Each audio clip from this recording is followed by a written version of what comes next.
నమస్తే.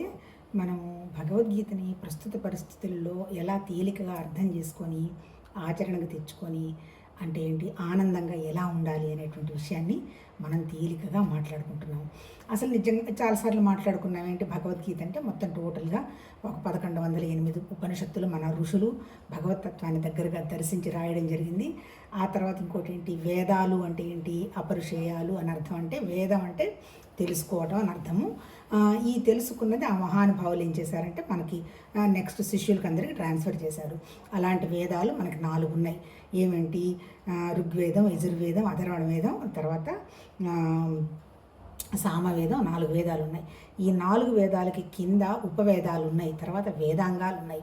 వేదాంగాలు అంటే ఏంటి, మామూలుగా ఇప్పుడు శిక్షాస్మృతి అంటే మన జీవన విధానంలో మరి ఆరోగ్యం, ఆ తర్వాత ఎట్లా మేనేజ్ చేసుకోవాలి, పుట్టినప్పటి నుంచి చివరి వరకు చెప్పేటువంటి కర్మకాండ, ఆ తర్వాత ఇంకోటి ఏంటి ఉపాసనాకాండ. కాండ అంటే ఏంటి, చెయ్యడం, ఏం చెయ్యాలి మన జీవన విధానంలో అనేటువంటి విషయానికి 4 వేదాలు చెప్పటం జరిగింది. 4 వేదాలంటే డైరెక్ట్గా మన ఋషులు రిసీవ్ చేసుకున్నటువంటి శృతులు.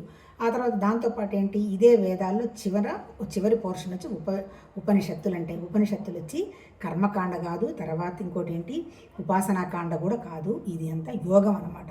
యోగం అంటే ఏంటి, అసలు సత్యం ఏంటి, భగవతత్వంతో మనం ఎలా ఉండాలి, ఎలా 24/7 ఆ పరమాత్మ తత్వాన్ని మన ద్వారా మేనిఫెస్ట్ చేయడం అనండి, ఎక్స్ప్లోర్ చేయడం అనండి, ఆ తర్వాత మనం ఆనందంగా ఉండడం అనండి, ఇవన్నీ వచ్చేస్తాయి అన్నమాట. ఆ ఉపనిషత్తుల సారం అంతా కలిపేసేసి మన వ్యాసుడు ఇంకా మనకు అర్థం కావడం కోసం భగవద్గీతగా రాయడం జరిగింది.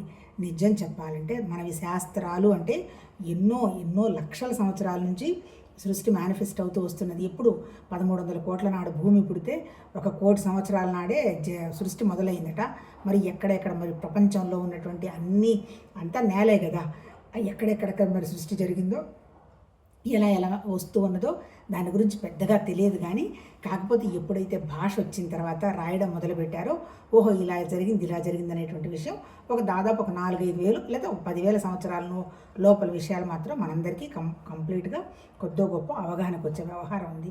ఈ మన వ్యాస భగవానుడు ఈ మూడింటిని క్రోడీకరించి ఏంటి ఉపనిషత్తుల సారము, తర్వాత బ్రహ్మసూత్రాలుగా, తర్వాత భగవద్గీతగా ఆ మహానుభావుడు రాయడం జరిగింది.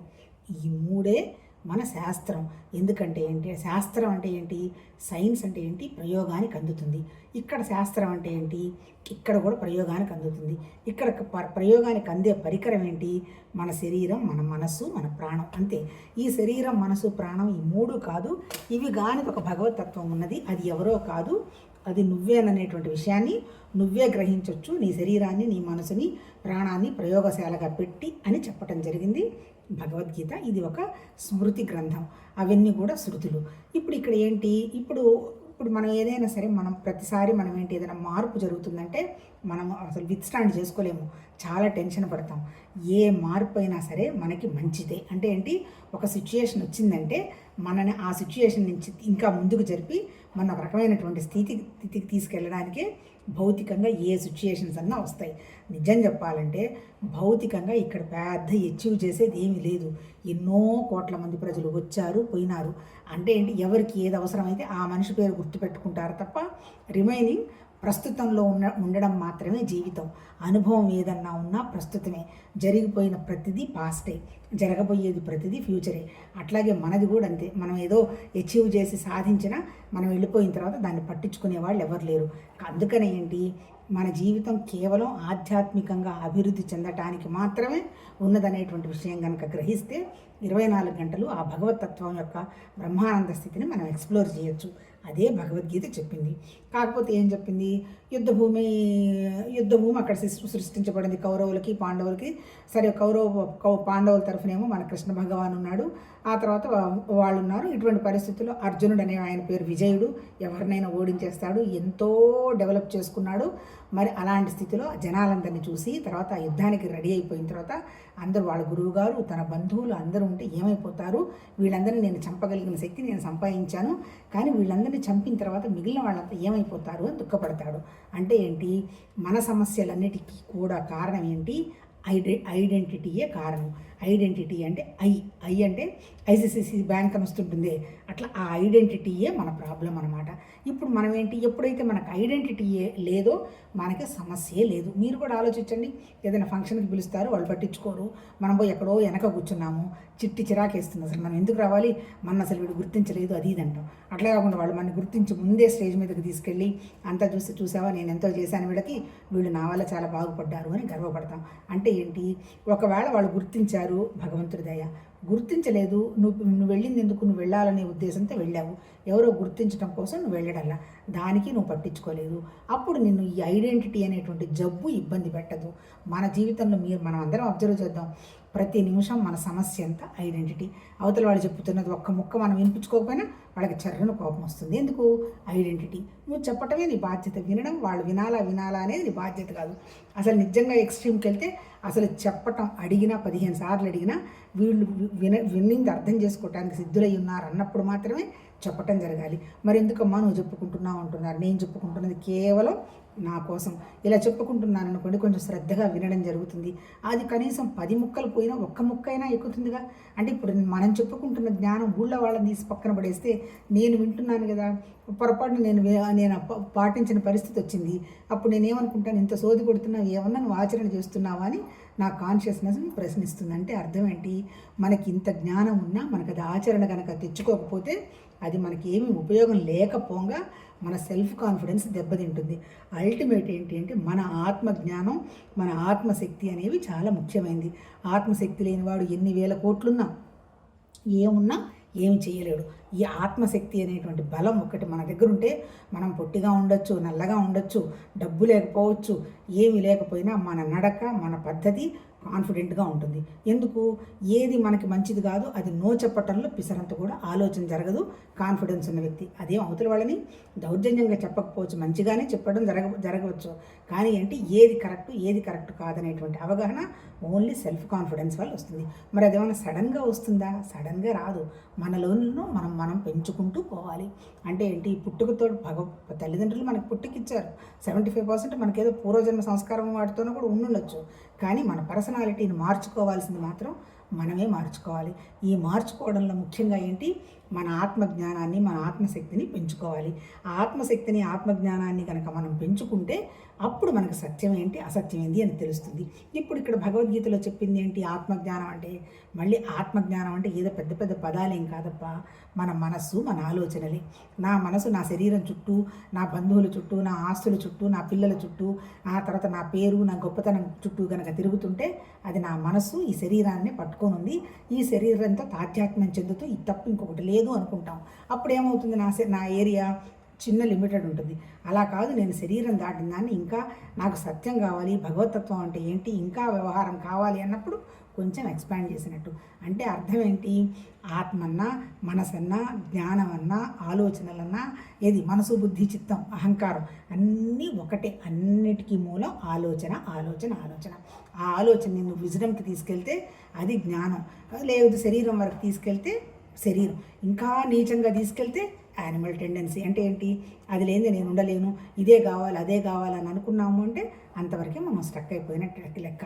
అలా కాకుండా నువ్వు ఉండాలంటే ఎలా ఉండాలి అనేటువంటి విషయాన్ని భగవద్గీత మనకి చెప్పింది. ఏం చెప్పింది భగవద్గీత? తర్వాత ఇంకోటి ఏంటి, ఎక్కడో దేవుడున్నాడు, ఆ దేవుడు నీకేదో ఇస్తాడు, నువ్వు స్వర్గానికి వెళతావు, నరకానికి వెళ్తావు అనేటువంటి విషయం ఎక్కడా కూడా ఈ శాస్త్రాల్లో చెప్పలా. ఏం చెప్పారు, నువ్వు ఏమి చేసినా నీకు బుద్ధి వికాసం కలుగుతుంది. బుద్ధి వికాసం కలిగితే నువ్వే సత్యం ఏంటో అసత్యం ఏదో కనుక్కుంటావు, అంతే కదా. నాకు నేనే ముఖ్యం, ఇంకెవరున్నారు నేను తప్ప.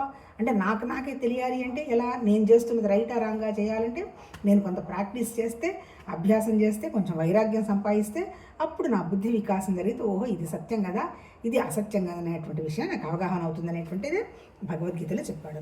దానికి ఏం చెప్పాడు, నీకు ఒక శరీరం ఉంది, ఆ శరీరాన్ని నువ్వు కర్మని ధర్మబద్ధంగా ముందు మొదలుపెట్టి, అనుష్ఠానం మొదలుపెట్టి, తర్వాత ఈ కర్మని నా కోసం కాదు అనేటువంటి ఫలితం ఆశించకుండా అంత పరమాత్మతత్వ భావంలో జరుగుతుందనేటువంటి యజ్ఞంగా కనుక నువ్వు నిర్వర్తించుకోగలిగావు అంటే నీ మనసు నిశ్చలమైపోతుంది అయ్యా అంటాడు కర్మయోగంలో. రెండోది వచ్చి యోగం అంటే ధ్యానం అనండి, రాజయోగం అనండి, లేకపోతే మనం చేసే whatever it may be, Patanjali యోగానికి, ఈ దేనికి సంబంధించింది అయినా యోగం అంటే ఏంటంటే మన మనస్సుని నిశ్చలం చేయటమే యోగం, అంతకంటే ఏం లేదు. యోగం అంటే కలయిక. ఎప్పుడు నువ్వు నిశ్చయం చేస్తావు? నేను నా శరీరం వరకే లిమిటెడ్ అయిన దాన్ని కాదు అన్నప్పుడు, ఇంకొక తత్వం ఏదో ఉందనేటువంటి అవగాహన నేను గట్టిగా నమ్మినప్పుడు, అప్పుడు నా మనసుని తీసుకెళ్ళి దాని మీద నేను నిలబెట్టగలుగుతా. యోగం అంటే అదే. ఎప్పుడైతే నేను నిలబెట్టానో నన్ను బాధిస్తున్నది ఏంటి? నా ఇంద్రియాలు. ఇంద్రియాలంటే మనం పంచభౌతిక పంచభూతాలతో తయారైనటువంటి శరీరం, పంచకోశాలను ఏర్పాటు చేసుకుంటే తన్మాత్రలు అంటే కళ్ళు, ముక్కు, చెవులు, ఇవి జ్ఞానేంద్రియాలను ఏర్పాటు చేసుకుంటే, ఆ తర్వాత ఏంటి మళ్ళీ కర్మ చేయడానికి కర్మేంద్రియాలు ఏర్పాటు చేసుకుంటే, కాళ్ళు, చేతులు, ఆ తర్వాత మళ్ళీ ఎక్స్క్రిషను, సృష్టికి సంబంధించినవి వేసుకుంటే, వీటన్నిటిని చేసి ఇది మంచిది, ఇది కాదు అని నేను సజెస్ట్ చేసేది మన మనసు. ఎప్పుడైతే ఏంటి యోగం అంటే ఏంటి, మన మనసు మీద మనం పనిచేసుకుంటూ ఉంటాం. అప్పుడు ఏమర్థం అవుతుంది? భౌతికంగా కనపడుతున్నదంతా ప్రకృతి అనేటువంటి విషయం భగవాన్ ఆల్రెడీ చెప్తున్నాడుగా. అందుకని ఇందులో ఉండేది లేదు, పోయేది లేదు, ఏమున్నా ఇది ఇక్కడంతా జస్ట్ టెంపరీయే, ఒక ఎక్స్కర్షన్ లాగా వచ్చాం, దీనికంత ఘర్షణ పడాల్సిన అవసరం లేదు, ఫుల్గా బ్రహ్మానందంగా ఎంజాయ్ చేస్తూ ఇది అయిపోయిన తర్వాత వస్తాం బాబు అని వెళ్ళిపోవడం తప్ప ఇక్కడ ఇంతకంటే సర్దుకునేది లేదు, పొందేది లేదు, పోగొట్టుకునేది లేదు, ఏమీ లేదు. కాకపోతే ఒకటైతే ఉంది, నీ మనసుని హ్యాపీగా ఉంచుకోవడం అనేది నీ చేతిలో ఉంది. నీ నెత్తి మీద చెయ్యి పెట్టి ఎవ్వరూ నీ మనసుని ఏం చేయలేరు అయ్యా అనేటువంటి విషయమే భగవద్గీత చెబుతుంది. ఎలా చెయ్యాలి అంటే, యోగి అనేవాడు లక్షణాలు ఏంటి అంటాడు. యోగి ఏంటి? నా కాంక్ష అంటే ఏంటి? దేన్ని కోరుకోడు, దేన్ని ఆశించడు. భౌతికంగా సంబంధించిన వాటిలో దేనికి కోరికలు లేవు. తన్ని పొగిడినా పట్టించుకోడు, తర్వాత తిట్టినా పట్టించుకోడు, తర్వాత తనకి వర్షం అయినా ఒకటే, ఎండైనా ఒకటే. అంటే ఏంటి? ఎవడన్నా అంటే సుఖం లేదు, దుఃఖం లేదు, అన్నిటికీ సమస్థితిలో ఉంటాడు. ఎలా ఉంటాడు? ఇంద్రియాల మీద, మనసు మీద పట్టు సంపాదించాడు కాబట్టి. మరి పట్టు ఎట్లా వస్తుంది? ఊరికనే వస్తుందా? దానికి ప్రాక్టీస్ చేయాలి. ఎట్లా ప్రాక్టీస్ చేయాలి? అత్యున్నతమైనటువంటి పరమాత్మతత్వం అనేటువంటి ఒకే విషయం ఉందనేటువంటి భావాన్ని నీ మనసు 24 గంటలు ఇప్పుడు తిప్పుతున్న ఆలోచనలన్నీ దేని మీద తిప్పుతున్నావు? శరీరం చుట్టూ తిప్పుతున్నావు. చిన్నగా వాటిని శరీరం ద్వారా తిప్పే విషయాన్ని మనసులో నుంచి వదిలేసి దాని మీద పెట్టాలి. మరి శరీరాన్ని వదిలేయాలా? అక్కర్లా. శరీరం అనేది తిరుగుతూనే ఉంటుంది, నీకే సంబంధం లేదు. భగవతత్వం పని అనేటువంటి భావం ఒకటి పెట్టి అనేటువంటి భావంలో ఉంటూ దాన్ని బ్రహ్మాకార వృత్తి అన్నాడు చేసుకుంటూ పోతావు. చివరికి ఆ వృత్తి కూడా పోయి ఇదంతా భగవతత్వ పని అయిపోతుంది అనేటువంటి స్థితికి రావడమే సత్యం, జ్ఞానం, తెలుసుకోవడం. అదే రియలైజేషన్ అంటాడు. అంతకంటే ఏం లేదు. రియలైజేషన్ అంటే ఏంటి? మనలో ఉన్నటువంటి ఆలోచనలు, మన దుఃఖం ఎప్పుడైతే పోతుందో అదే మోక్షం, ముక్తి. మనం బతికుండగానే పోతే జీవన్ముక్తి, శరీరం పోయిన తర్వాత పోతే విదేహముక్తి. కానీ మనకు కావాల్సింది జీవన్ముక్తేగా. అంటే మనం ఉంటాము, అన్నీ జరుగుతుంటాయి, ఆనందంగా ఉంటాము, దేనికి రియాక్ట్ అవ్వము, హ్యాపీగా ఉంటాం. అదే భగవద్గీత చెప్పాడు. యోగం అంటే ఏంటి? మనసు మీద పనిచేసుకోవటం. మూడోది ఏం చెప్పాడు? కర్మయోగం అయిపోయింది, ఆ తర్వాత రాజయోగం అయిపోయింది, నెక్స్ట్ భక్తి. భక్తి అంటే ఏంటి? అనన్యమైనటువంటి భక్తి. అంటే ఏదో మనకి ఇప్పుడు ఎంతసేపటికి ఏంటి, నాకు ఆ కోరిక కావాలి, ఈ కోరిక కావాలనేటువంటి విషయం కానీ దేవుడికి దండాలు పెడుతున్నాము, మొక్కులు చెల్లిస్తున్నాము, అవేవి పరమాత్మ తత్వానికి అవసరం లేదు. అనన్యమైనటువంటి భక్తి ఎవరికైతే ఉంటుందో వాళ్ళే ఆ భక్తి రావాలి. అంటే ఏంటి? కర్మయోగం అయిపోవాలి, యోగం అయిపోవాలి, మనసు నిలబడాలి బుద్ధితోటి, అప్పుడు నిశ్చల భక్తికి వచ్చేస్తావు. అలా 1 నుంచి 6 వరకు విషయం చెప్పి, 6 నుంచి 12 వరకు భక్తి గురించి చెప్పి, 12 నుంచి 18 వరకు జ్ఞానం గురించి చెప్తున్నాడు భగవద్గీతలో. ఇప్పుడు మనం ఏం చేస్తున్నాము? మనం 12ది చదువుకుంటున్నాం. ఈ లోపల ఏం అడిగాడు అర్జునుడు? ఒక్కొక్క స్టెప్ ముందుకు వస్తున్నాడు. ఏంటి? కర్మయోగం గురించి అర్థం చేసుకున్నాడు, యోగం గురించి అర్థం చేసుకున్నాడు, ఆ తర్వాత భక్తి అంటే ఏదో గొప్ప అర్థం చేసుకున్నాడు. అడుగుతాడు, ఎంత బాగుంది, ఇంకా నాకు చెప్పు, అసలు సృష్టి ఎలా వచ్చింది అని అడుగుతాడు. సృష్టి ఎలా వచ్చింది ఏమయ్యా? ఇవన్నీ కూడా మీరు సృష్టించుకున్నదేను. ఒకటే ఒక నిరాకారమైనటువంటి శక్తి నుంచే పంచభూతాలు వచ్చాయి, మనసు, బుద్ధి, అహంకారం వచ్చాయి, చైతన్యం వచ్చాయి. నాకు ఆ నిరాకారంలో ఒక ఆలోచన వచ్చింది, సృష్టి ఉంటే బాగుండు, అనుభవం ఉంటే బాగుండు అనేటువంటి ఆలోచనకే ఈ సృష్టి అంతా వ్యక్తమైంది. అంతే తప్ప ఈ సృష్టిని ఎవరో ఇక్కడ ఒకళ్ళు కూర్చొని ఆ తర్వాత కుండా మట్టి పెంకులాగా ఆకారాలు తయారు చేసిన వాళ్ళు ఎవరు లేరు. అది వ్యక్తమవుతూ వస్తుంది. నీ జీవ చైతన్యంలో నీకు అది కావాలి, ఇది కావాలని ఎప్పుడైతే మానసికంగా పెట్టుకున్నారో దాని ప్రకారం భౌతికంగా మీరు ఎక్స్పాండ్ చేసుకుంటూ పోతున్నారు అంటాడు. నిజమే కదా? పరిణామంలో ఇప్పుడు 200 సంవత్సరాల నాడు ఊహిస్తే అప్పుడు ఏమీ లేవు, 100 సంవత్సరాల నాడు చూపిస్తే అసలేం లేవు, 50 సంవత్సరాల నాడు కూడా కొంత చేంజెస్ వస్తూ కనపడుతున్నాయి. ఇప్పుడు మనం ఎలాంటి స్థితికి వెళ్ళాము? ప్రపంచంలో ఏ మూలైనా సరే ఇక్కడ కూర్చొని 1 సెకండ్లో మాట్లాడగలిగేటువంటి స్థితికి వచ్చాం. ఇంకా భౌతికంగా ఎంత దూరం తీసుకెళ్తారో అదంతా మనకు తెలియదు. అది అంతా కూడా బుద్ధి వికాసమే. కాకపోతే ఏంటంటే పరమాత్మతత్వంగా మనసు పెట్టకుండా ఈ బుద్ధిని ఇంకా సుఖంగా ఎలా ఉంచాలి అనేటువంటి విధంగా దాన్ని తీసుకొని వస్తున్నారు. ఈ సుఖంగా ఉండాలంటే మనకేం కావాలి? డబ్బులు కావాలి అనే విధంగా ఆ డబ్బులు ఎలా సంపాదించాలా అనే దానికోసం వాళ్ళు పోతున్నారు. కాకపోతే అల్టిమేట్ ఏం చెప్తున్నాడు భగవద్గీతలో? నీ మీద నువ్వు పనిచేసుకొని నీ మనసును నువ్వు నిశ్చలంగా ఉంచుకొని నీ తత్వాన్ని నువ్వు తెలుసుకుంటేనే నువ్వు సుఖంగా నువ్వు శాంతిగా ఉంటావు. ఎప్పుడైతే నీకు శాంతి ఉంటుందో సంతోషం ఉంటుంది, సంతోషం ఎప్పుడు ఉంటుందో సుఖం ఉంటుంది. అంటే శాంతి, సంతోషం, సుఖం కావాలి అంటే నువ్వు సత్యాన్ని గ్రహించాలి అంటాడు. సత్యం అంటే ఏంటి? భగవతత్వం అంటే ఏంటి? మన తత్వం అంటే ఏంటి? ఎందుకు ఇట్లా నిమిషానికి కోరికలు మారుతున్నాయి? నిన్నున్నటువంటి స్నేహితులు ఇవాళ ఎందుకు లేరు? ఇట్లా మార్చిపడేద్దాం అనిపిస్తుంది. నిన్న నచ్చిన వాళ్ళు ఈరోజు నచ్చటం లేదు. వీటన్నిటికీ కారణం ఏంటి అని ఎవరి మనసు మీద వాళ్ళు పని చేసుకోవడం అనేటువంటి విషయాన్ని చెప్తూ, దానికి మార్గం ఏంటి? అనన్య భక్తిగా కనుక ఎవరైతే పెట్టగలుగుతారో వాళ్ళు భౌతిక విషయాల్లో నుంచి కొంచెం కొంచెం బయటపడి సత్యాన్ని గ్రహిస్తారు అని చెప్పాడు. ఇప్పుడు 12వ చాప్టర్లో ఏం చెప్తున్నాడు ఆయన? నిజం చెప్పాలంటే భగవతత్వంలో నాకేదో చెయ్యమని ఏమీ చెప్పలే ఇక్కడ. అసలు ఇంత పిసరంత కూడా అడగల. ఆయన అడిగింది ఒకటి అడిగాడు. ఏంటి? నీ మనస్సుని, నీ బుద్ధిని నిశ్చలంగా నా మీద పెట్టు. నేను తప్ప ఇంకోటి నువ్వేమీ కోరుకోవాకు. నీకు కావాల్సినవన్నీ సెకండ్లో అయిపోతాయని ఆయన చెప్పలేదు, కానీ మనం చెప్పడం జరుగుతుంది. అంటే ఏంటి? ఎప్పుడైతే నీ థాట్ హయ్యెస్ట్ ఉంటుందో చిన్న చిన్న విషయాలు నువ్వు అసలు కోరుకోవు. లేదు, ఉంటే బాగుండు అనేటువంటి థాట్ ఎక్కడో లోపల వచ్చినా అది మెటీరియల్ అయిపోతుంది. ఎందుకు అయిపోతుంది? ఆ పరమాత్మ తత్వం ఎంత స్వచ్ఛంగా ఉందో మనం కూడా అంత స్వచ్ఛంగా అయిపోవడం జరుగుతుంటాం. చాలామంది అంటుంటారు కదా, ప్యూరిటీ అంటుంటారు. పవిత్రం కావాలి అంటారు. పవిత్రం అంటే ఏంలా? మనసులో ఉన్నటువంటి అనవసరపు ఆలోచనలు, అనవసరపు కోరికలు తీసేసి ఉన్నదంతా ఒకటే అనేటువంటి విషయం కనుక మనసు పెట్టగలిగినప్పుడు అప్పుడు పవిత్రత జరుగుతుంది.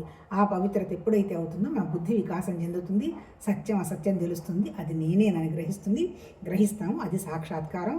అదే దాన్నే లిబరేషన్ అంటారు. మళ్ళీ మోక్షం అన్నారు, ముక్తి అన్నారు, ఏమన్నా ఒకటే. మన ఆలోచనల యొక్క దుఃఖాన్ని మనం జయించగలిగితే అది ఫ్రీడమ్. అసలు ఆలోచన లేని కనుక స్థితికి వెళితే అది లిబరేషన్. మరి నిద్రలో మనం ఆ స్థితిలో ఉన్నాం కదా, నిద్రలో ఉన్నాం కానీ డంబుగా ఉన్నాం, మనకేం తెలియదు. కానీ మనం తెల్లవారు నిద్రలేస్తూనే మన మనసు మనకు పనిచేస్తూనే ఉన్నప్పుడు కూడా మనం ఆ స్థితిలో ఉండడం జ్ఞానం అన్నమాట. అంటే అమాయకంగా కోమాలో ఉండడం, నిద్రపోవడం అంటే మనకు ఆ స్థితిని చూపిస్తున్నాడు పరమాత్మతత్వం. అంటే నువ్వు ఆ నిద్రపోతున్న స్థితిలో కూడా నువ్వు తెలియకుండా ఉన్నావు కదా అని. అంటే నిద్రపోతున్న స్థితిలో నేను నిద్ర లేచిన తర్వాత కూడా నాకేం సంబంధం లేకుండా పని అయితే జరిగిపోతూ ఉంటుంది. మనసు ఆ పరమాత్మతత్వం మీద లింక్ అయి ఉంటుంది. దేనికి రియాక్షన్ ఉండదు, విసుగు ఉండదు, చిరాకు ఉండదు, కోపం ఉండదు, అంతా ఉంటుంది. ఎప్పుడు ఉండగలుగుతావు? నువ్వు వచ్చినది నీ కోసం అనేటువంటి విషయాన్ని నువ్వు గ్రహించినప్పుడే పక్క ఏం జరుగుతుంది అనేటువంటి విషయాన్ని గ్రహించు. అదే భగవద్గీతలో ఏదో చాప్టర్లో చెప్పారు. ఎవడి ఆత్మని వాడే ఉద్ధరించుకోవాలి, ఎవరిని వాళ్ళే ఉద్ధరించుకోవాలి. మరి ప్రపంచాన్ని ఉద్ధరించాలి కదా, ఎవరు చెప్పారు? నేను కదా సృష్టి తెచ్చుకుంది. ఎవరు సృష్టి వాళ్ళు కదా చేసుకుంది, వాళ్ళు ఉద్ధరించుకుంటారు. నువ్వేం ఉద్ధరించేది? ముందు నిన్ను నువ్వు ఉద్ధరించుకో. నువ్వు ఉద్ధరించుకోవాలంటే నీ చేతిలో ఉన్నటువంటి నీ మనస్సు, నీ బుద్ధి, నీ ప్రాణం అంతా తీసుకెళ్ళి భగవతత్వం మీద పెట్టు. నీకు సత్యం అవగాహన అవుతుంది అనేటువంటి విషయాన్ని చెప్తూ, అంటే ఏంది? భౌతికంగా పెద్ద విలువివ్వవాక, మానసికంగా విలువివ్వవాక, శారీరకంగా చేసుకుంటూ పో. దేనికి ఇక్కడ దుఃఖపడేటువంటి విషయమే ఈ భూమి మీద లేదు. మనుషులందరూ సహజం, ఎవరి స్వార్థం వాళ్ళది, ఎవరి పాపం ఎవరి ప్రయాణంలో వాళ్ళు చేసుకుంటూ పోతారు. దాన్ని మనం రెస్పెక్ట్ చేయడం, ఏదైనా అవసరమైతే సహాయం చేయడం, లేదు అంటే అందరూ కంఫర్టబుల్గా ఉన్నాము, అంతా పరమాత్మ తత్వంలో భాగం అనేటువంటి విషయంగా ఆలోచించడం. మళ్ళీ ఇక్కడ జాలులు అవసరంలా, కరుణ అయితే ఉండాలి. కరుణ అంటే నేను వాళ్ళు అందరం ఒకటే కదా, మనమంతా అక్కడి నుంచి వచ్చామనేటువంటి భావంతో ఉండడం అనేటువంటి విషయాన్ని చెప్పాడు. ఇప్పుడు ఈ 12 చాప్టర్లో ఏం చెప్తున్నాడు? నిజమేనయ్యా. ఇప్పుడు అడుగుతాడు ఇందులో, నీకు సగుణ అంటే నిన్ను విగ్రహంగా పూజించడం బెటరా లేకపోతే నిరాకారంగా పూజించడం బెటరా అని అడుగుతాడు. ఏదైనా ఒకటేనయ్యా, నేను దేనికోసం నాకు పూజ చేస్తున్నావు అనేటువంటి నీ స్వభావం ముఖ్యం, దేనికోసం పనిచేస్తున్నావు అనే స్వభావం ముఖ్యం, దేనికోసం నీ మనసు ప్రశాంతత కావాలని కోరుకుంటున్నావు అనేటువంటి నీ స్వభావం ముఖ్యం. నిరాకారమైనటువంటి విషయాన్ని చేరడం తేలిక కాదు, కొంచెం కష్టపడాల్సి వస్తుంది. అందుకని ఎందుకు నువ్వు అంత అనవసరంగా కష్టపడటం? హాయిగా కర్మ చెయ్యి. కాకపోతే చేస్తున్న ప్రతి కర్మ భగవతత్వ పని అనుకో. చేసిన తర్వాత కూడా నాకే సంబంధం లేదు, అంతా భగవతత్వం అనేటువంటి విషయం కనుక నువ్వు అనుకున్నావంటే నీ మనసు భగవతత్వం మీద లింక్ అవుతుంది అని చెప్పి నిన్న చెప్పటం జరిగింది. ఆ తర్వాత ఇంకేమన్నాడు? అల్టిమేట్ ఏం చెప్తాడు? నా మీద మనసుని పెట్టి అనన్య చింతనతోటి నా మీదే ఉండు నాయన, ఆటోమేటిక్గా నువ్వు ఈ సంసార సాగరం నుంచి నువ్వు బయటపడతా అంటాడు. తర్వాత ఇంకోటి ఏం చెప్పాడు? ఏదైనా సరే తెలుసుకొని చేయమంటాడు. తత్వం తెలియకుండా ఏదో వాళ్ళు చెప్పారు వీళ్ళు చెప్పారని ఏమీ చెయ్యకు. నువ్వు ఏ స్థితిలో ఉన్నావని నీ మనసుతోటి గ్రహించి దాని ప్రకారం నువ్వు చేసుకుంటూ పో. అంతే తప్ప జ్ఞానం లేకుండా నువ్వు ధ్యానం చేసినా వచ్చేది ఏముండదు. ఏం చేసినా సరే ఎందుకు చేస్తున్నాం అనేటువంటి హయ్యెస్ట్ గోల్ మాత్రం దృష్టిలో పెట్టుకో. ఏంటి ఆ గోలు? ఉన్నదంతా నిరాకారమైనటువంటి భగవతత్వం.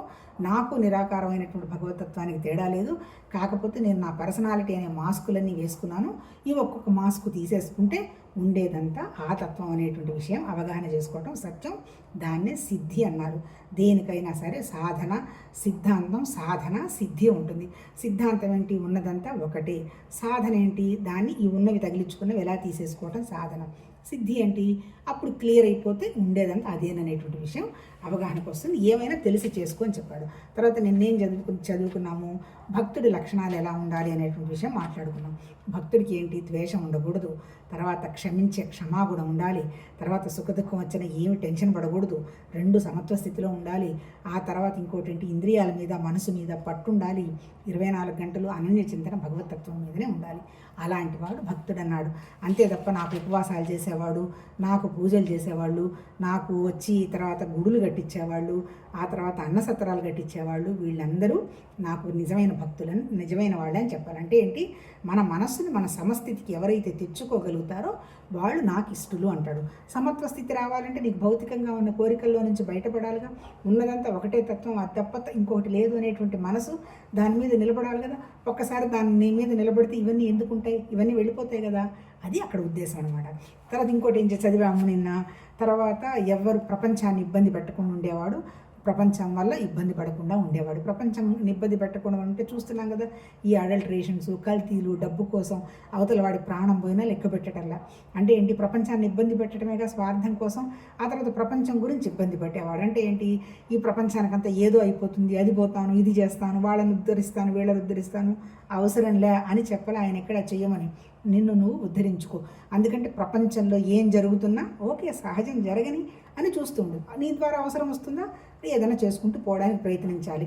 అంతేగాని ఊరికి ఒక్కొక్క డిస్కషన్ జరిగింది వాళ్ళది వీళ్ళది ఇవన్నీ వద్దంటాడబ్బా. అవన్నీ ఉండేటప్పటికి ఏమైపోతుందంటే మనం భగవతత్వంలో నుంచి దూరం అయిపోతాం. భగవతత్వం అంటే మళ్ళీ ఎక్కడుంది అంటే మన మనసు, మన ఆత్మస్థితి నుంచి మనం దూరం అయిపోయి ప్రపంచంలో పడిపోతాం. అంటే ఏంటి? ప్రపంచంలో జరుగుతున్న దేనికి కూడా నువ్వు రియాక్షన్స్ అవసరం లేదు. ఏదైనా అవసరం వస్తే రెస్పాండ్ చేయగలగడం, లేదంటే ఇది మన నుంచి అయ్యే పని కాదు, మనది కాదు అని అనుకోవటం. అంతే కదా. దేశ రక్షణ మామూలు గృహస్థులు వాళ్ళు ఏం చేయగలుగుతారు? ఏమీ చేయలేరు. ఏదైనా అవసరం వచ్చేదైనా చేయాల్సి వస్తే దట్ ఈజ్ డిఫరెంట్ ఇష్యూ. దేశభక్తి ఉండడం తప్పు కాదు. కాకపోతే ఎవరో ఏదో జరిగిపోయింది అని అనుకోవటం మూర్ఘత్వం కాదు. ప్రపంచంలో చాలామంది ఒక్క బయట మతాలే కాదు, లోపల ఉన్న మతాల్లో కూడా చచ్చిపోయినంతమంది ఎక్కడా చచ్చిపోలే. అంత మూర్ఖత్వం ఉన్నది అన్ని చోట్ల ఉంది, ఎక్కడా ఎక్సెప్షన్స్ లేదు. ఇక్కడైతే వైష్ణవ భక్తులు, శివభక్తులు గుళ్ళకు కూల్చేసేసి ఆ గుళ్ళ మెట్లను తీసుకెళ్ళి ఆ దేవుడి గుళ్ళల్లో కాళ్ళ కింద మెట్లలాగా పడేశారట. ఎంతమందిని ఎంత చంపుకున్నారో ఎవరికి తెలియదు. అట్లాగే ప్రతి మతంలో తేడాలు ఉన్నాయి. ఇదంతా కూడా చెప్పాలంటే అంతే కదా. ఏ మతం తీసుకున్నా 3 వింగులు ఉన్నాయి. మరి ఇదంతా ఏంటి? మనిషి సెల్ఫిష్. అంటే ఏంటి? భౌతికంగా ఏదో వస్తుంది అనేటువంటి ఆలోచన పోనంత కాలం కష్టం అవుతుంది. మరి ఆలోచన ఎప్పుడు పోతుంది? ఉన్నదంతా ఒకటే తత్వం, మనం అందరం ఒక చోట నుంచి వచ్చిన వాళ్ళం అనేటువంటి సమత్వ భావం రానంతకాలం ఈ భేదం ఉంటుంది. అందుకని ఇక్కడ మన రోల్ ఏంది? దానికి ఎక్కువ మనం రియాక్ట్ అవ్వకుండా మన శక్తిని భగవతత్వం శక్తి మీద కనుక మనం పెట్టుకుంటూ ఉన్నామంటే మన ద్వారా జరుగుతున్నటువంటివన్నీ కూడా ఎక్కడ ఏది అవసరమైతే అది ప్రాసెస్ అవుతూ పోతుందని చెప్పడం జరిగింది. తర్వాత ఇంకేమంటున్నాడు? తర్వాత హర్షము, ఈర్ష్య, భయము, ఉద్వేగము, ఈ వికారాలన్నీ కూడా ఉండకుండా ఉన్నవాడు నాకు ఇష్టం అంటాడు. హర్షం అంటే ఎట్లా? ఏదైనా ఒక మంచి పని జరిగింది, ఓ నా వల్ల అంటాం.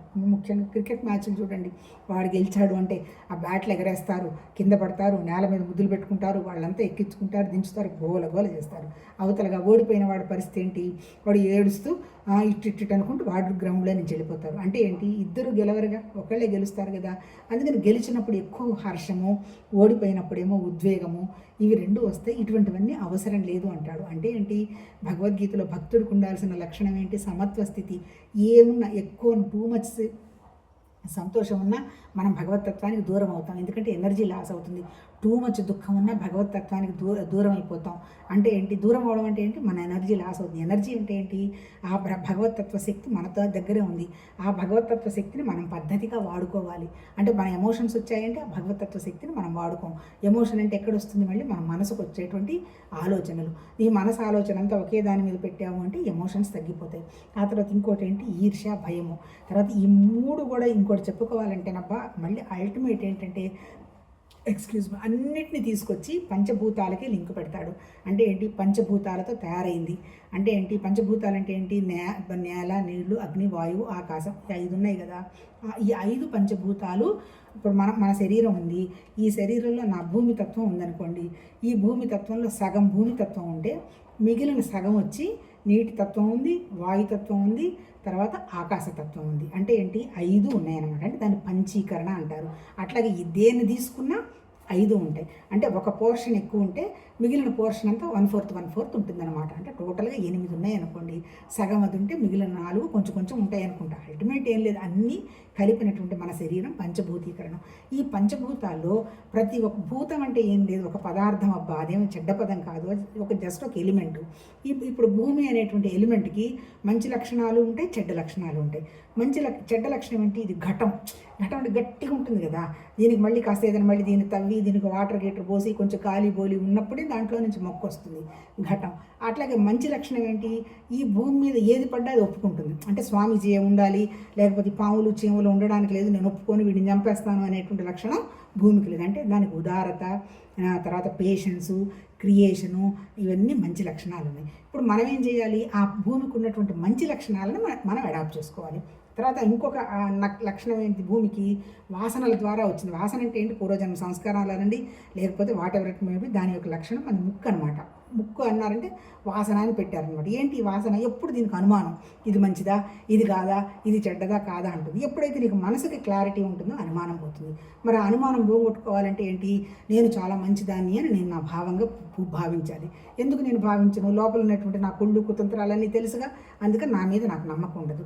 ఇప్పుడు నేనేం చేయాలి, జనరాసిటీ పెంచుకోవాలి. అంటే ఏంటి, మనసులో ఎక్కడ మారుమూల కూడా ఇంత ద్వేషభావం కానీ చెడ్డ ఆలోచన కానీ నాకు ఉండలేదు. అప్పుడు నేనేమనుకుంటాను, my heart is pure, my thoughts are clear, నాకేం భయం లేదు, నాకు అసలు అనుమానం ఎందుకు, ఏదన్నా జరగని, everything is happening by divine అనేటువంటి భావం వస్తుంది. అంటే ఏంటి, ఈ అనుమానం అనేటువంటి లక్షణం ఎక్కడుంది, మన బేస్లోనే ఉంది. కోరిక, భయంతోనే ఈ శరీరం వచ్చిందనమాట. ఇప్పుడు మనం జయించాల్సింది ఏంటి, ఈ అనుమానం తీసి పడేసుకోవాలి. అంటే ఈ చిన్నగా ఈ వాసనలు వదిలించుకోవాలి.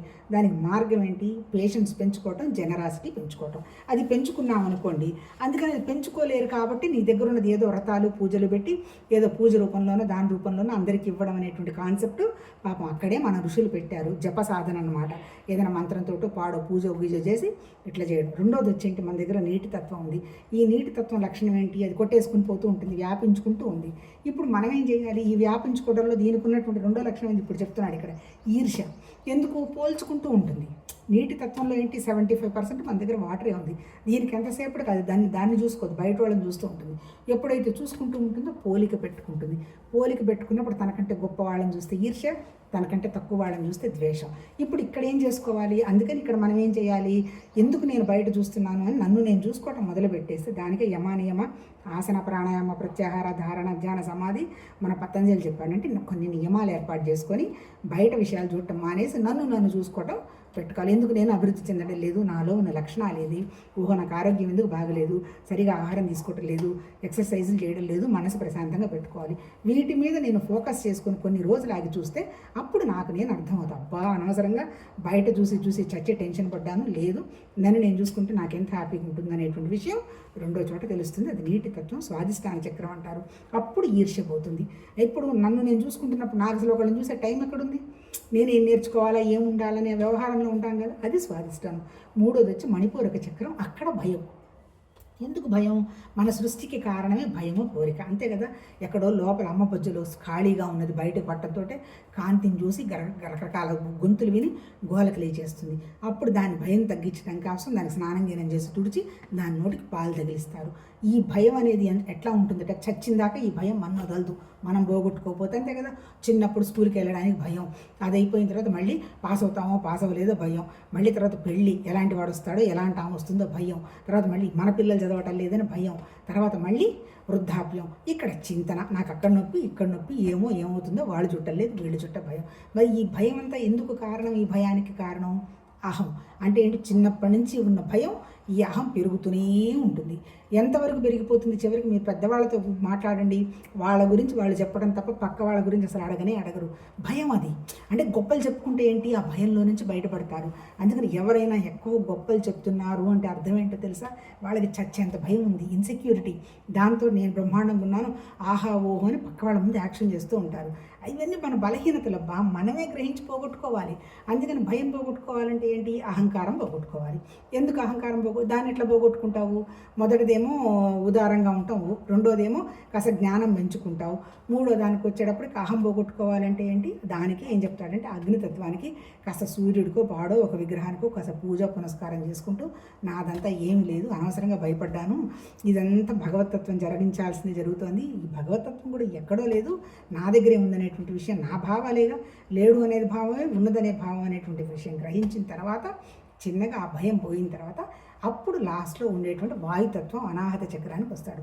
ఓహో, భగవతత్వం ఎక్కడో లేదు, నాకే తెలుస్తోంది, నేను తప్పు చేశాను, నేను బాధపడుతున్నాను, మంచి చేశాను తెలుస్తోంది, అల్టిమేట్ ఒకటనేటువంటి విషయం గ్రహిస్తామని చెప్పేసి వాయుతత్వానికి వచ్చిన తర్వాత ఆ భగవతత్వ భావాన్ని మనమే ఫీల్ అవ్వడం మొదలు పెడతాం. ఫీల్ అయినారా అంటే ఈ కింద 3 తత్వాలు ధ్యానంలో కూర్చున్నప్పటి నుంచి అది ఇట్లా ఇది ఇట్లా ఉప్మా చేయాలా చింతకాయ పచ్చడి చేయాలంటే ఎక్కడ మనసు నిలబడి చేస్తుంది? తన మీద తనకే నమ్మకం లేనప్పుడు ఎక్కడ భగవతత్వం మీద నిలబడుతుంది? ముందు కింద వ్యవహారంగా మనం ప్రాక్టీస్ చేయాలి. కేవలం భగవతత్వమే అచంచలమైన భక్తి, అనన్య భక్తి అనేటువంటి భావం వచ్చిన తర్వాత ఈ కింద విషయాలన్నీ పడిపోవటం మొదలు పెడతాయి. అప్పుడు భగవతత్వం ఎక్కడో లేదు, నా దగ్గరే ఉందనేటువంటి భావం తెలుస్తుంది. పొరపాటున ఏదన్నా మాట్లాడినా అప్పుడు విశుద్ధి చక్రానికి వస్తాం. మన గొంతు ఆకాశతత్వం, శబ్దం. ఒకవేళ పొరపాటున ఏదైనా మాట్లాడినా తప్పు చేశాను, తప్పుగా ఆలోచిస్తున్నాను, ఇలా చేయకూడదు, కరెక్ట్ కాదు అని మన మీద మనం పనిచేసుకుంటూ మొదలుపెట్టి చివరికి భవిష్యత్తు ఎవరికి తెలియదు, భూతకాలం కూడా ఎవరికి తెలియదు, ఉన్నది ప్రస్తుతమే. ఈ ప్రస్తుతంలో ఈ అనుభవం కూడా ప్రస్తుతమే. అందుకని చేస్తున్న ప్రతి అనుభవం ఆనందంగా ఎక్స్ప్రెస్ చేసేట్టుగా చేద్దామనేటువంటి విషయానికి మనం గ్రహిస్తాం. ఆ తర్వాత ఎప్పుడైతే మనం ఆ స్థితిలో ఉంటామో మన దగ్గర నుంచి అనవసరమైన ఆలోచనలన్నీ ఆగిపోయి మనం ఏ పని చేస్తామో ఆ పని ఆలోచనే వస్తుంది, అది మన ద్వారా వ్యక్తమైపోతుంది. దానికి సంబంధించిన లాభ నష్టాల గురించి మనం పిసరంత కూడా పట్టుకోము, అది భగవతత్వం అనేటువంటి వ్యవహారంలో ఉండటం జరుగుతుంది. ఇదంతానే స్పిరిచువల్ ఆధ్యాత్మిక సాధన. ఆధ్యాత్మిక సాధన అంటే ప్రయాణం అంటాడు.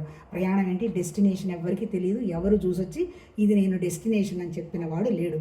కాకపోతే ప్రయాణమే ఆనందం. ఏంటి ప్రయాణం? మనల్ని మనం మార్చుకుంటూ పోవటమే ఆనందం. ఎప్పుడైతే మనల్ని మనం మార్చుకుంటూ పోతామో మన ప్రాణము, మన మనస్సు, మనం చేసే పని 3 అలైన్మెంట్లోకి వచ్చేసి శాంతిగా కండక్ట్ చేసుకుంటూ పోతాం. ఎప్పుడైతే శాంతిగా ఉంటామో సంతోషం ఉంటుంది, ఎప్పుడైతే సంతోషం ఉంటామో ఏం జరుగుతున్నా ఆనందంగా ఉంటుంది. పక్క వాళ్ళు ఎవరైనా ఒకవేళ బాధపడుతున్నా వాళ్ళ విషయాన్ని మనము అర్థం చేసుకుంటాం. అంటే ఏంటి? ఇదంతా కూడా భగవతత్వంలో భాగమే కదా, మార్పు కోసం ఏదో వస్తుంది అనేటువంటి అవగాహన జరుగుతుంది. అంటే ఏంటి ఇప్పుడు చెప్పింది? ఇప్పుడు ఈ స్థితి ఎప్పుడైతే వస్తుందో ఏమవుతుందో? ఉద్వేగం పోతుందిగా, అబ్బా నేను చేశాను, అయ్యో ఇలా అయింది, ఈ 2 దాటిపోతాం. ఉద్వేగం అంటే ఏంటి? ఎమోషన్ పోతుంది. ఎమోషన్ ఎప్పుడైతే పోతుందో మన ప్రాణశక్తి వండర్ఫుల్గా ఉంటుంది. ఎప్పుడైతే ప్రాణశక్తి వండర్ఫుల్గా ఉంటుందో మన ఆలోచన కూడా అనవసరపు విషయాలకు వెళ్ళదు. మనస్సు ప్రాణం 2 కలిపి చక్కగా పనిచేస్తాయి శరీరంతో. అంతే, అప్పుడు భగవతత్వం పని జరుగుతుంది. నిజం చెప్పాలంటే ఈ 3 దాటినటువంటి స్థితే పరమాత్మతత్వ స్థితి. అది నిరాకారం, అది జస్ట్ జ్ఞానం. అందరిలో ఉంది ఆ జ్ఞానం. కాకపోతే ఏంటంటే ఈ మనసుకున్నటువంటి కోరికలకు అనుగుణంగా మనం చేసుకుంటూ ఉంటాం. మనం ఇప్పుడు మొదలుపెట్టి ఆ మనసును అనవసరంగా ఘర్షణకు తీసుకెళ్లకుండా, ప్రాణశక్తిని తగ్గించుకోకుండా శరీరం ద్వారా చేసుకుంటూ పొమ్మని ఆ మహానుభావుడు మన కోసమే చెప్పాడు తప్ప ఆ పరమాత్మతత్వం పిసరంత కూడా ఏం అడగలే. ఎందుకు? ఆయనకేం అవసరం లేదు. ఆయన ఒక ఆలోచనతోటి ఎంత సృష్టి చేసిన పడేసిన వాడు, ఆయనకేం అవసరం? ఇప్పుడు ఆయనకు ఆ పరమాత్మతత్వం కోరిక ఏంటి? మనం కూడా ఆ రకంగా ఉండాలని. ఇప్పుడు ఎప్పుడు ఉద్వేగం వస్తుంది, ఎప్పుడు కోపం వస్తుంది? ఎవరిని నేను ఆశించింది జరగకపోతే వస్తుంది. నేనేం ఆశించటల్లా, దేవుడి దగ్గర నుంచి కూడా నేనేం ఆశించట్లా. నేనే దైవత్వం అన్నప్పుడు నాకెందుకు అవసరం అనేటువంటి ధైర్యం నీకు వచ్చినప్పుడు నీకు కోరిక పోతే, భయం పోతుంది, ఉద్వేగం పోతే, అన్నీ పోయి భగవతత్వంగా మనసు ప్రశాంతంగా ఉంచుకోవడం జరుగుతుంది.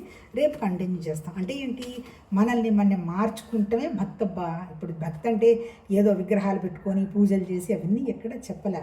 మన మీద మనం పనిచేసుకుంటూ మన మనస్సుని 24 గంటలు అనవసరపు విషయాల్లో నుంచి తీసేసి ఉన్నది ఒకటే తత్వం అనేటువంటి భావం పెట్టుకోగలిగితే మన బుద్ధి వికాసం చెంది సత్యం అనేటువంటి విషయం ద్వారానే మన ద్వారా జరిగిపోతూ ఉంటాయి. అంటే ఈ శరీరం అనేది ఒక పరికరంలాగా భగవతత్వ పనికి ఉపయోగపడాలి అంటే మన మనసుని మనం శుద్ధి చేసుకోవాలి, ప్రాణాన్ని శుద్ధి చేసుకోవాలి.